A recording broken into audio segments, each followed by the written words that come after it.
Justin Gaethje versus Paddy Pimblett. Gaethje, his condition in this fight was truly the worst ever.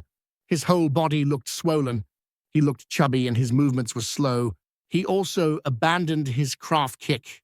His only tactic was to hunch over, lower his head, and blindly brawl. Even when Gaethje first joined the UFC, his technique wasn't this rough. It looks like he was fighting with a death wish. At 37 years old and having a staph infection before the fight, facing all this adversity, it was a do-or-die fight for Gaethje. He decided to use the most primitive style to go to war with Paddy. And surprisingly, with that reckless energy, he actually knocked Paddy down. Holding Paddy's head with one hand against the cage, he threw short hooks and uppercuts with the other two punches, and he knocked Paddy down. Actually, there was a chance to finish it right there, but Gaethje pulled Paddy into a wrestling defense position. He wasted a long time there. He was a bit too afraid of being taken down. Paddy hadn't even tried to take him down yet. Gaethje proactively guided his opponent to the wrestling defense position, letting Paddy recover. After Paddy recovered, honestly, Paddy's stance is just painful to watch. Shoulders shrugged, elbows flared, and his chin straight up in the air. Who coached this guy? What kind of style is this? Every frame looks strictly amateur, yet somehow he's headlining a world title fight. Gaethje wasn't looking much sharper, though. He was trying too hard to tank everything, and his technique started falling apart. Both of them were hunching over, swinging wildly, and trying to weave into uppercuts at the same time. It was like looking in a mirror. With 1 minute left, Paddy got poked in the eye. Just like Tom's same 4-minute mark. Was this fight going to end in a no contest too? Luckily, Paddy toughed it out. The fight resumed. I expected an immediate point deduction for Gaethje. Weren't they just talking about a new era of rule enforcement? Where's the reform? The bureaucracy is moving at a snail's pace.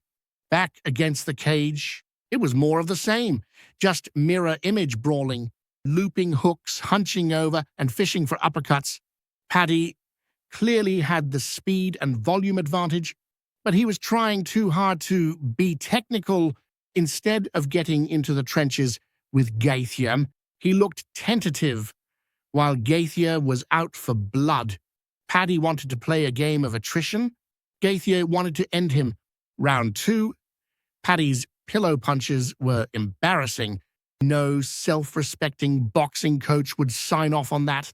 Gaethje, meanwhile, completely abandoned his low kicks.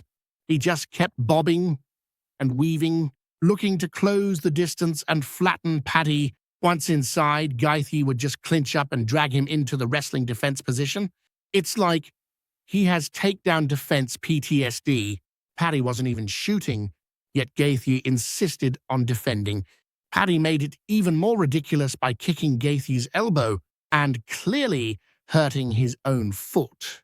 Feeling the embarrassment, he immediately threw a high kick, lost his balance and slipped onto his backside.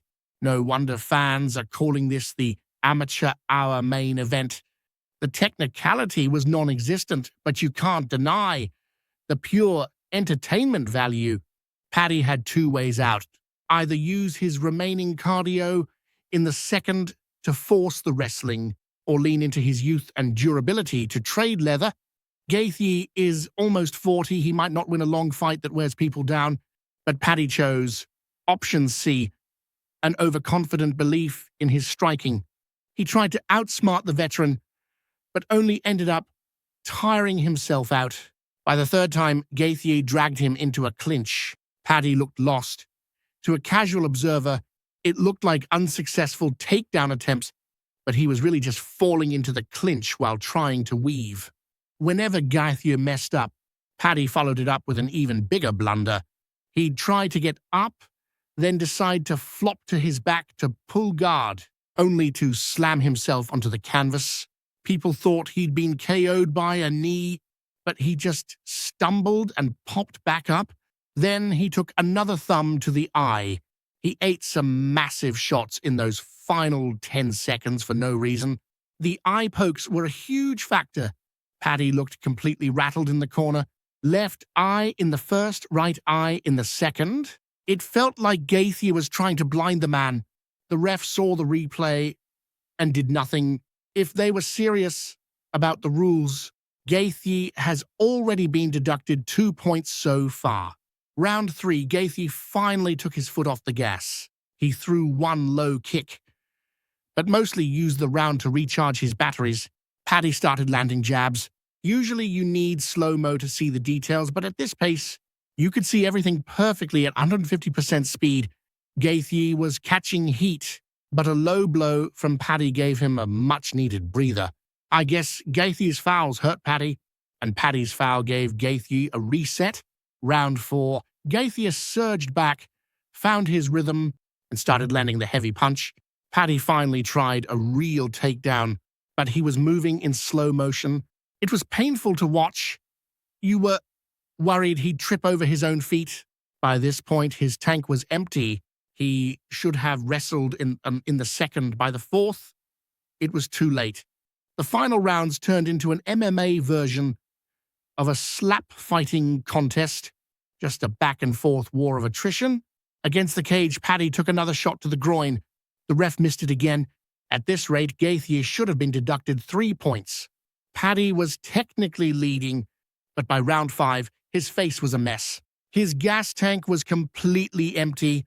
He effectively threw the fight away by mismanaging his options. No wrestling in the second, and no pressure in the third while Gaethje was resting. Final score, 2 judges at 49-46, 1 at 48-47.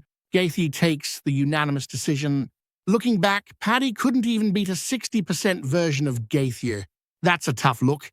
He looks like a top 10 fighter at best. But to be fair, the constant fouls definitely played a role in his performance.